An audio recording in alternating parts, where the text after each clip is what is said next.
How to delete your Facebook business page. Hey everyone, welcome back to the channel. In today's video I'll guide you on how you can delete your Facebook business page, so make sure to watch the video till the end.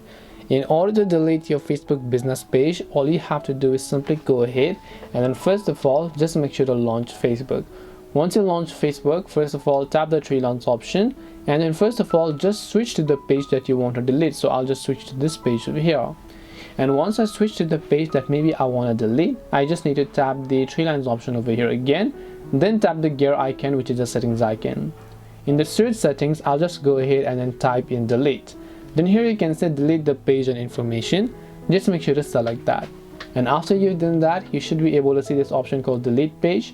You can just tap on continue option. It'll ask you for a confirmation, follow the instructions and tap on continue, and depending upon a few business days period of time, it will tell you that it needs this much time to get deleted. You have the time to change your mind. Just in case you don't change your mind, after that your account is going to get successfully deleted.